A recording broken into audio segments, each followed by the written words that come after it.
Well, ladies and gentlemen, good morning. Thank you very much for coming along. It's my great honour and pleasure to welcome you here this morning to hear from the Honourable Kathleen Hicks, the US Deputy Secretary of Defence, who's going to talk about lessons on current conflicts for the future character of war. We're also joined this morning by our incoming Director-General, Rachel Ellehuus, who will be chairing the discussion. I'll introduce both properly shortly, but should start, first of all, with some ground rules and guidance for the session. First, we have no fire alarm planned, so in the event of an emergency, please follow RUSI staff who will help you exit the building and flee for your lives. Secondly, you may post on social media about the event, but now is your opportunity to ensure that your electronic devices are turned to silent and are not going to go off with your witty ringtone halfway through the lecture. Please do not be caught out. Third, in terms of the format for the event today, it will be a talk by the Deputy Secretary, followed by a fireside chat, albeit we don't actually have a fire to be beside, but that will then be followed by a moderated discussion between Rachel and Dr. Hicks. And after that concludes, there will be a brief opportunity for audience Q&A, but I do mean brief, so please be concise if we come to you with an opportunity for questions. And finally, possibly most importantly, in terms of attribution, all three elements, the talk, the discussion, and the Q&A, will be on the record and are being recorded. Given world events, we are fortunate to have such a distinguished speaker today to draw upon her extensive experience. Dr. Kathleen Hicks has spent over 30 years in national security roles, having started her career as a civil servant at the US Department of Defense in 1993, before being appointed to multiple posts in policy, strategy, and plans, amongst others. In between those roles, she's been a senior fellow and more recently a senior vice president at the US Center for Strategic and International Studies in Washington, D.C., as well as director of their international security program. She currently serves as the 35th Deputy Secretary of Defense, and she was sworn into that office on the 9th of February 2021. Rachel Ellehuus has just finished being the US Secretary of Defense's representative in Europe and the defense advisor for the US mission to NATO. Before that, she also had an extensive career in the DoD, including actually 3 years over here in the UK in London, assigned to the strategy unit in the UK's Ministry of Defence. And that was involved working on the Defence Green Paper, published at the time, then the 2010 Strategic Defence and Security View, the SDSR, and the 2012 Defence Engagement Strategy. Her career also included work for leading think tanks such as CSIS, there's a theme here, the Danish Institute of International Affairs in Copenhagen, and the Prague Center of the East-West Institute. She starts officially as our new Director General on the 6th of January, so I'm endeavouring not to get myself fired in advance. Now, drawing lessons from contemporary conflict is obviously not a new subject, and indeed, it's essentially the core reason why RUSI was founded in the first place. But recent history has given us a rich seam of operational experience from which to mine, with the caution that we need to be careful about drawing the right lessons from conflict and not focusing on the wrong ones. A particular hot topic has been the pace of change and some quite harsh headlines for Western militaries on both our readiness and our ability to adapt, particularly in working with industry, the private sector, and society. Dr. Hicks has been prominent in promoting the US Replicator Initiative, which is a DoD attempt to accelerate the delivery of innovative capabilities to military forces at a speed and scale that bests existing systems and processes. With the UK obviously facing significant challenges in transforming our own armed forces, and with the Defence Review obviously underway, there is much to learn. Dr. Hicks, thank you very much for coming in today, and over to you.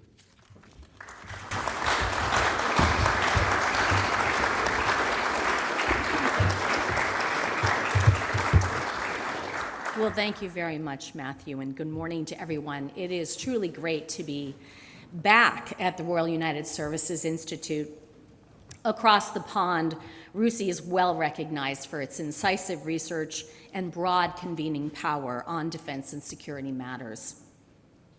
And as the specter of state-on-state war returned to Europe with a vengeance in February 2022, we've needed RUSI and other independent research centers now more than ever. Notably, RUSI scholars and fellows like Jat Watling, Emily Ferris, Nick Reynolds, Emma Butcher, Noah Sylvia, and more have illuminated many technical, tactical, and operational lessons from Ukraine, the UK, and other militaries over these past several years. Every war offers a window into how future wars will be waged. Unquestionably, Russia's war against Ukraine has much to tell us.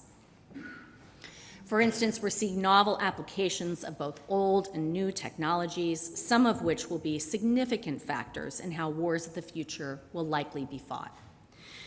The war has had major consequences not only for Europe, but also other regions, especially the Indo-Pacific, where over the last 4 years, we've sharpened our focus and strengthened our posture and capabilities in recognition of a long-term strategic competition with the People's Republic of China.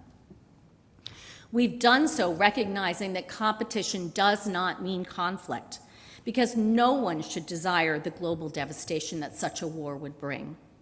That's why we seek to prevent conflict by deterring PRC aggression against the United States and our allies and partners, and by defending our core national security interests. And key to deterrence is being able to win if called to fight. Of course, there are differences between the regions and their security environments, but there are also similarities and takeaways that are transferable. We've seen that clearly, and we know our competitors have seen it. That's why I wanted to come to RUSI today, while I'm in London this week for the biannual US-UK Defense Dialogue, to share some of the lessons we're learning in the Pentagon, their implications for the Indo-Pacific and beyond, how we see the character of warfare changing, and how we're changing ourselves to shape and master the future character of war. So, a few quick stipulations up front. First, to be clear, I'm focused today on changes in war's character, not its nature. I have no need to dispute Clausewitz that war is violent, it is foggy, full of friction, fear, uncertainty, and chance. There has been so much needless bloodshed in Russia's war against Ukraine, and such a high cost paid, especially by the people of Ukraine. That's one reason why war is always the last thing we want. Second, human beings have a perfectly imperfect record of predicting the future, let alone the weak. So I'm careful here to avoid sweeping statements that leave no room for nuance. Wisdom requires knowing your limitations, after all, and there is irreducible uncertainty in international security affairs. When future casting, it's tempting to proclaim a paradigm shift, even though we've all heard those that were premature or still haven't panned out. It's also tempting to critique heralds of revolution, where evolution seems more evident. I won't give in to either temptation today. There's a tendency in our field to either fight the last war or to suffer from next war-itis. I have seen the pendulum swing between those mentalities since my first job in the Pentagon over 30 years ago. Instead of picking sides, we must inhabit the tension between them. If we can, success is not guaranteed, but it's more within our grasp. If we can't, failure is all but certain. That's because technology, warfare, and the operational concepts where they intersect are never static. They are always in motion. And while it can take years or even decades to fully grasp their consequences, it behooves us to discern key themes as soon as we are able. After all, doing so can save lives, secure national interests, and even deter future conflict. So here are 4 early insights from the war in Ukraine that I believe had impact for the future character of war. The first insight is that quality intelligence is an enduring advantage. Prior to February 24th, 2022, few countries expected Russia to further invade Ukraine. We knew otherwise. Thankfully, we saw the enormous buildup of Russian forces early. We had enough confidence in the indications and warnings and enough credibility to disseminate the information and rally our friends and allies. Not everyone believed it at first, but those who did were better prepared. The second insight, which was evident soon after the wider war began, was this: you can have all the elements of an advanced military on paper, but if you can't bring it all together into an integrated system of systems, if you don't have consistent operational know-how, winning is tough. We saw this clearly in Russia's early battlefield failures, and it's still worth noting almost 3 years later. It's not as though Russia's military was inexperienced in modern warfare, with operations under their belts from Chechnya, Georgia, Syria, and even Ukraine starting in 2014. But Ukraine had been working with the United States and other partners like the UK since then, training to defend itself. Those efforts paid off early.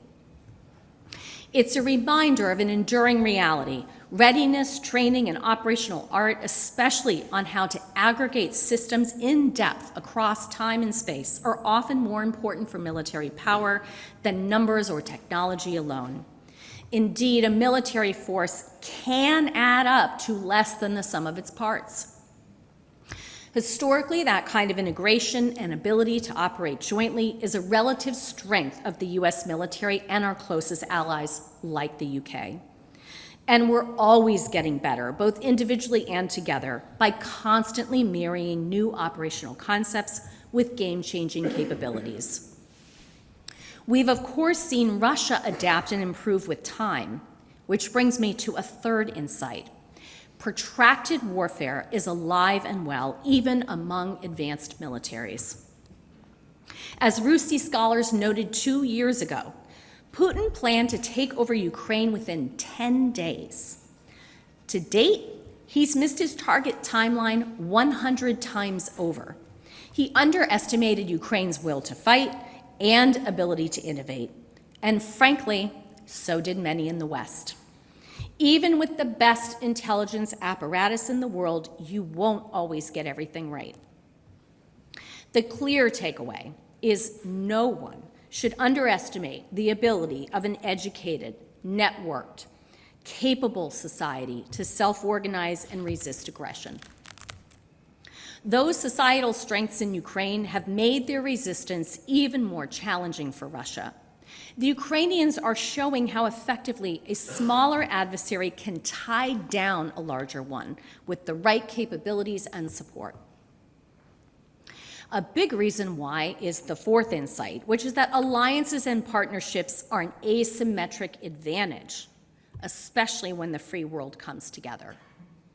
To provide security assistance, such as air defenses, artillery, vehicles, munitions, and more, to impose costs, including with the many economic tools at our disposal, and to defend the rules-based international order that's had so much benefit to so many for so long. From NATO to AUKUS and beyond, the United States and the UK are fortunate to be among dozens of like-minded friends and allies who are partners of choice. We share values, we train together deeply, we provide each other access, bases, and overflight. Our capabilities are seamlessly interoperable and increasingly interchangeable. Our supply chains strengthen one another. That's the result of decades, in some cases centuries, of mutual investment in our relationships. We can never take that for granted, and that's particularly true of this special relationship. Not every country enjoys these advantages. Our competitors undoubtedly wish they did, because long wars are hard to fight without many friends. And they're even harder to win when you're stuck with bedfellows of last resort. Whereas genuine, enduring alliances afford a unique sense of resilience. It's an ad hoc arsenal of autocracies that has kept Russia in the fight so far. Despite the impact of what Putin cobbled together, a willingness to send parts, weapons, and troops doesn't mean everyone's getting along, although it's still concerning to see. More serious collaboration would be even more concerning. For our part, we are rebuilding our arsenal of democracies, plural, because our alliances make our industries stronger. Perversely for Russia, Putin's aggression led to clearer, more public conversations about the transatlantic defense industrial base and the challenges of capability production at scale, enabling us to make necessary investments to get after those challenges, like maximizing production of key munitions, including newer, lower-cost munitions for a range of warfighting scenarios. Investing in our shipbuilding and submarine industrial base, which also matters for AUKUS. Using onshoring and friendshoring to secure supply chains from critical minerals to microchips. And expanding co-development, co-production, and co-sustainment with allies and partners. We're doing all this because production is deterrence.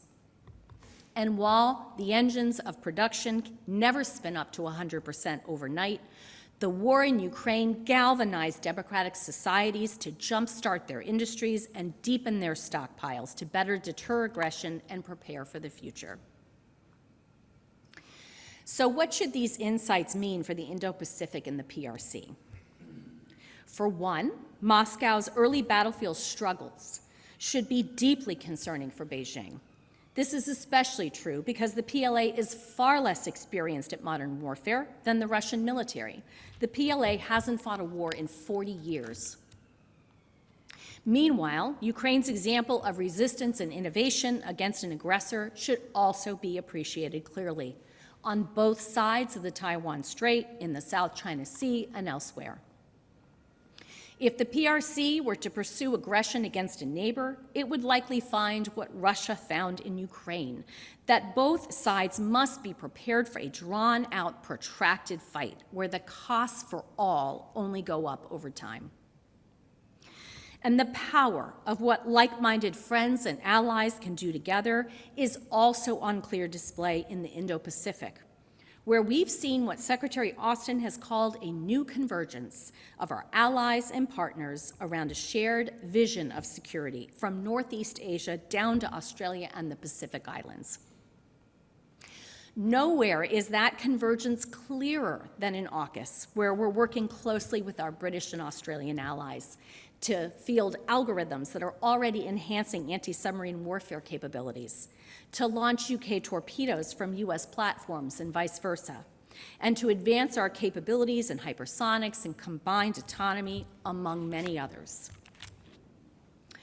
Again, an instigator of conflict in the Indo-Pacific would find the same outcome Moscow has found in Europe, that military aggression won't achieve your objectives quickly, that you will become increasingly isolated, and that above and beyond the military consequences, the free world can impose severe economic and reputational costs. In such a conflict, an aggressor may find that global goodwill evaporates quickly because most countries don't want to be associated with a nation that bullies or invades its neighbors, no matter how much they've been debt-trapped. Of course, not every lesson from Ukraine can or should translate to the Indo-Pacific or elsewhere. There are noteworthy regional differences. For example, the Indo-Pacific doesn't have a NATO, nor do we seek it to. Instead, there's something even better suited to the region, an organic, broad community of nations that wants the Indo-Pacific to remain free, open, stable, peaceful, and prosperous for everyone. That's what America and our allies and partners want too. Another difference, Taiwan is an island 110 miles off the coast of the PRC mainland. In that respect, Russia had it easier, since an amphibious landing is the world's hardest military operation. But still the Kremlin failed to take over Ukraine like they'd planned. While the PRC claims there are no similarities, we know they're watching this war closely and taking away lessons. although observing lessons is very different from implementing lessons. So we will keep a close eye on what they learn and will remain ready to deter aggression. It's clear why Beijing is watching this war closely, because after almost 3 years, we have seen the character of warfare change. At first, emerging capabilities and concepts used in Ukraine and smaller wars prior seemed like minor adaptations enabled by a global diffusion of commercial technology. They've since become more broad-based shifts embedded into the conduct of the war. And these trends will surely echo in future wars for at least the next generation. One trend is how commercial technology and approaches, with few modifications, are proving useful again and again, from proliferated commercial satellites to small airborne drones to cloud computing. Decades after talk of network-centric warfare first appeared, we're watching what happens when it's applied at scale, and we're seeing how dual-use technologies and talent can help deliver it. Widespread connectivity and widespread electronic warfare have created new opportunities and new challenges for maneuver, dispersal, sensing, and concealment. If you can be seen, you can be hit. That's driving innovation in operational concepts, capabilities, and even force design. It's also a key factor in our iterative development, deployment, and use of Combined Joint All-Domain Command and Control, or CJADC2, which draws upon America's current global lead in software and responsible AI to give us and our allies and partners a clear decision advantage. Because when we can see ourselves and potential adversaries clearly, when we make the battle space more transparent than ever for us, we can sense, make sense, and act faster, while still maintaining human judgment and responsibility over use of force, the best of both worlds. Another trend, which some call precise mass, is the use of lower-cost, attritable, autonomous capabilities alongside more traditional forces to increase the scale and accuracy of surveillance and attacks. The Russia-Ukraine war didn't start this trend, but it did accelerate it, and it's shown how precise mass contributes to magazine depth, which is critical in protraction scenarios. Today, DoD's Replicator initiative is one way we're embracing precise mass for the future and putting it into production at speed and scale. Replicator's initial focus is fielding multiple thousands of attritable autonomous systems in multiple domains by August of 2025. It's a pathfinder that is not only on track to meet this operational goal, but also to speed the scaling of responsible autonomy more broadly. And we'll continue to adapt as our competitors and adversaries do the same. That's partly why Replicator's second iteration will scale systems to counter the threat of small airborne drones, in line with our recently released strategy for countering unmanned systems. Precise mass exemplifies a fusion of old and new. Throughout history, mass was often decisive in warfare, until Cold War-era tech breakthroughs provided the United States and European allies an opportunity to trade mass for greater precision. Now, the ubiquity of commercially available precision has made mass matter yet again, even as precision continues to improve military efficacy and efficiency and contribute to the protection of non-combatants. The fusion between old and new technology in Ukraine, like small drones enabling real-time artillery correction, also represents a broader trend we're likely to see in future wars. While each kind of tech has its community of producers and evangelists, like the bomber and fighter mafias of old, each one claiming they matter most, the reality is that both matter. We need uncrewed systems and 155 millimeter artillery rounds, and both are needed at scale. Future full-spectrum wars will likely be characterized by high-low mixes of capabilities Some large, expensive, exquisite systems collaborating with far more systems that are small, smart, cheap, and used en masse. And the important innovations we often see in times of conflict will likely come at the intersection of the two.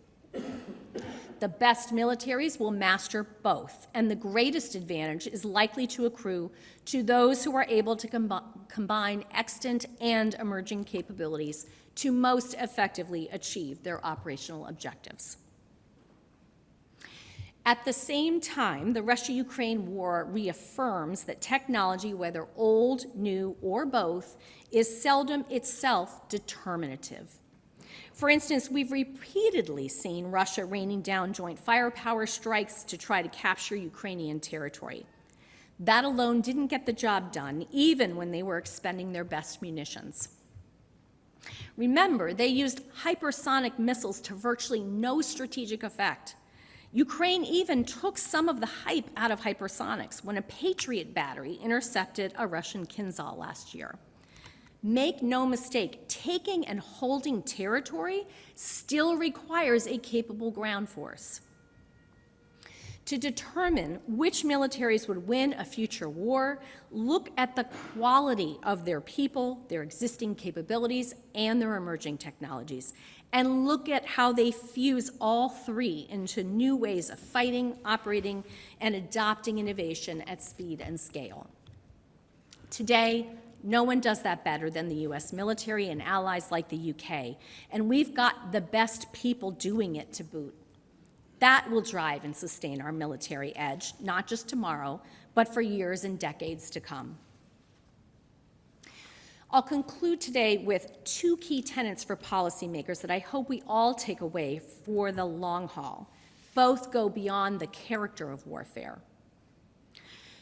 First, while I can't say how the Russia-Ukraine conflict will end, everyone should remember that appeasement only emboldens aggressors. Those who would say it's just Crimea or it's just the Donbass should remember those who said almost a century ago, it's just Austria and it's just the Sudetenland. Remember the price paid by so many when Poland came next. Second is that as individual democracies and as democratic allies, we have what it takes to outlast and prevail over any who would see our democracies die. To be sure, that requires the sustained effort of committed citizens day in and day out to preserve self-government, to build trust, and to uphold democratic principles and the rule of law. That is no small thing, and we cannot take it for granted. The years to come will test our mettle, they will try our souls, but we need not wither against the howling winds of autocracy that sweep the globe. We can withstand. We have before.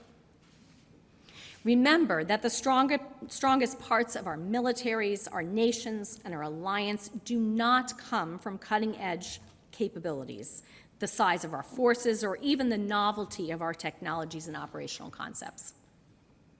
In any long-term strategic competition, those are inherently transient advantages, and they will be contested. Instead, our most enduring advantage comes from fundamentals that no military in a democracy can shape or own alone, because they are the lifeblood of open societies that we defend. Our economies, our cultures, our ideas born of free minds, free markets, and free people. Those are our greatest advantages and a source of tremendous comparative advantage. As long as they last, so shall we. Thank you.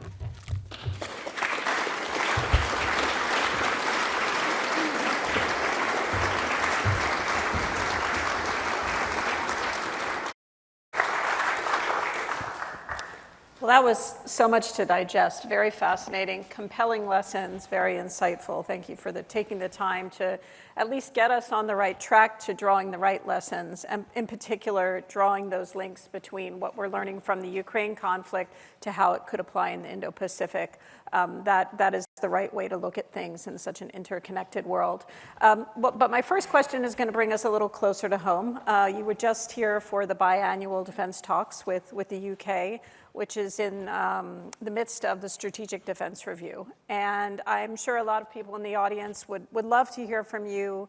What issues or questions would the Department of Defense like to see considered in that SDR? We have such a close relationship in terms of intelligence, the nuclear relationship, operations. Are there certain areas where UK investments or focus would particularly help complement what the US is doing? Absolutely. I do want to first take a moment to say congratulations. Oh, thank you. And thank you to you, for Rachel, for becoming the next DG here. I think you're going to be an incredible leader for the institution, and to Karen, who has been such an incredible leader here at RUSI for almost the last decade. Just tremendous thanks to you for hosting me. Yeah, we have, as you know from your time here, as you said, in embed, as was introduced previously from the Defense Department to the Ministry of Defense here in the UK, a very long, deep, enduring, strategic set of relationships and conversations. Our discussions yesterday that I had over at the MOD very much reflected that long history and the frankness, openness, and sharing of perspectives. And the SDR presents the newest opportunity, really, to continue that strong tradition. So some of the issues are what I've just spoken about. They're about how all of our militaries need to be adapting and taking in these lessons of the old and the new.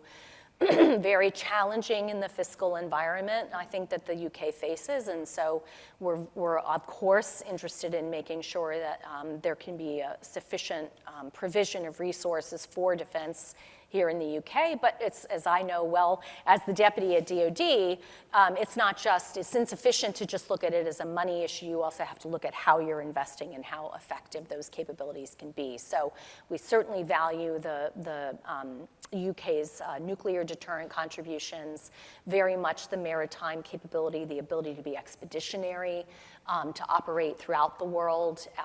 And then I would say also there's a series of capabilities where we work closely together, where interoperability, and even as I said in the talk, interchangeability becomes important. So the magazine depth, munitions, areas like that, let alone some of those advanced capabilities where we have to be able to interoperate, and the command and control has to support that.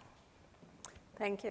Yeah, that interoperability is a challenge. At my time at NATO, we have pages and pages of standards, but we fall a bit short on the implementation. So the attention that you and the deputy have put towards improving not just interoperability, but interchangeability, sorry, Undersecretary LaPlante put towards improving interchangeability is really important in this context. So maybe my second question is in that area, because in your speech you mentioned some great examples of co-production, co-development, working together with our closest and allies and partners both in Europe and the Indo-Pacific on all phases of production. Do you see scope for more of that? We've given away a lot to Ukraine, and some of those shortfalls in production capacity seem really acute. Is there scope for more cooperation with our European allies and partners and Indo-Pacific allies or partners in that regard? Surely, yes. I think there are. I think what we have learned is that the idea of looking at this as individual industries, it's not actually been helpful to anyone. So the ability to look at a European and a transatlantic defense industry sector, and to your point, Rachel, to also be thinking about our Indo-Pacific allies and partners who also can bring a lot to the table. And that includes both production, but sustainment. 70%, we talk about this a lot in the US, 70% of what we spend on so-called acquisition is actually sustainment. So while we put a lot of energy and time, I think, collectively talking about co-production, which is very important, and co-development, which is very important, a lot of the money is in the back end. So those maintenance facilities, repair facilities, et cetera, I think there's a lot of opportunity there. AUKUS is an area where we're all engaged, but there are many others. So I think we have taken some good steps forward on co-production, co-development, and other opportunities. I think there is a lot of more opportunity out there. I think industry's interested to work with us. And one, maybe a follow-on to that question, because here and also at NATO, we got a lot of questions. Well, you talk about co-sustainment, the U.S. talk about co-development, but are some of our restrictions on export controls or intellectual property, are they following along as well? Have you made progress in the department in tearing down some of those perceived obstacles to that cooperation? We have made progress. Another space, though, where I'd say there's always room for more. So again, with AUKUS, we had some major changes on our ITAR regulations in order to enable the UK and Australia to access a wide range of US technologies. We're looking for the same on the UK side and Australian side, and of course the UK has made some changes there as well, so it's a mutual issue. On IP, I think that's a big issue with industry in particular, more so than country to country. So making sure that we have, as governments, ways to secure our rights on IP to make sure we can operate in the future, again, to access all of this AI capacity out there and data capacity out there. We need to be able to software upgrade quickly. We need the IP rights to be able to do that. That's a big area of focus for us. But I do think there's more room, and the National Security Advisor, Jake Sullivan, just gave a speech last week on this topic and indicated there that the U.S. is also looking at MTCR, Missile Technology Control Regime, shifts that could allow for more sharing as well. Excellent.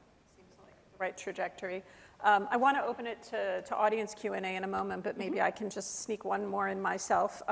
Going back to the Ukraine war, we talked a lot about, and in your speech you highlighted this, the importance of combining mass and industrial capacity with ingenuity and innovation. But you didn't really touch on how Putin has used the threat of use of nuclear weapons as a way to affect our decision making. Could you maybe say a little bit about what lessons or insight we can take from how the West has handled and managed through those nuclear threats? Because they are very concerning. They are very concerning. They've been, irresponsible. We have approached this matter, I think, very soberly. We have taken a very strategic look at our approach, and we have really looked at, the integrated, what we call, integrated deterrence approach, looking beyond just nuclear on our side, if you will, to the full suite of, everything from economic and diplomatic, but even within the Department of Defense, our capability suite well beyond nuclear. I think the key takeaway for Putin should be that just because you possess nuclear weapons doesn't mean you are not subject to the UN Charter, and you don't have a free pass. And I think that's what the free world has been able to demonstrate. But I think that's as much as I'll say on that topic. Excellent, thank you. So if I turn to audience Q&A, what I'd like to do, because I see a lot of hands going up and we have limited time, is I'll group them in threes and then turn to the deputy to answer. Remember that we're on the record, and when you give me your question, please introduce yourself before presenting your question. So let's start in the front row. Thank you, JP.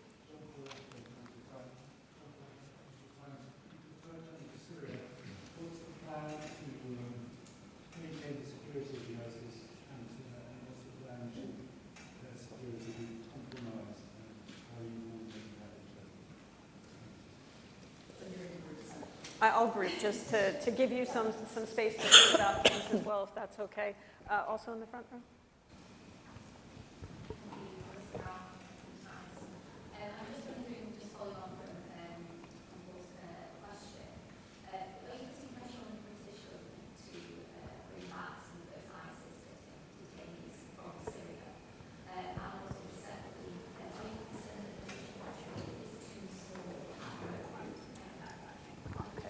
All right, maybe we'll stop there because that was kind of 3 questions. Two on Syria, and then one on the specifics of UK defense. Sure. On Syria, obviously a very rapidly evolving situation there. Our primary mission in Syria before these last few weeks' events was countering ISIS. That continues to be our focus. And you will have seen, of course, a strike that we took just over the weekend in furtherance of that. So that's we're focused on protecting our forces that are there doing the counter-ISIS mission. We're focused on executing that counter-ISIS mission and making clear that it is not acceptable for ISIS or elements akin to it to be part of the solution set there in Syria. The president has already come out to say that there's a lot of opportunity and hope we have for Syria. And I would emphasize that, but that hope comes with a lot of need for moving on to governance in Syria, and so we're going to be watching that. There is no pressure underway with regard to camps or prisons, if that's the question that I am tracking. And on the UK? Yeah, this is a problem. Apologies. I'd remember. What was the other one? I'm sorry. It was, do you want to repeat? Oh, the size of the UK military. The size. Here's what I would say. In our own system, we work through all the time the trade-offs that you have to make between, generally speaking, how ready your force is, the size of your force, and how much you're investing for the future. And I think it's important to carefully balance all of those things. So I'm not going to comment on the size of the military for the UK, but only to say that I think this review offers an opportunity, probably as it does for us when we go through these reviews, to look afresh at the balancing of those 3 attributes. You're ready, you're investing for the future, and you're sized appropriately for contingencies that could arise today. That's a very helpful construct. Okay, so we'll go front row, back row. Thank you. I'm Deborah Haynes from Sky News. Sorry, I got quick in my voice. Can you give your assessment of what it means for Russia's limitations that it completely failed to prop up again the Assad regime, and what is your assessment of its military bases there? Like, how big a blow is this for Russia?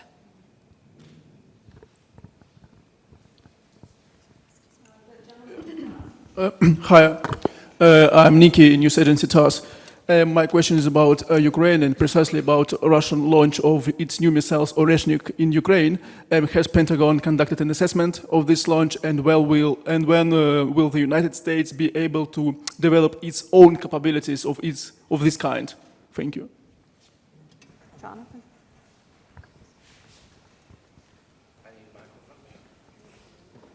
Thank you so much.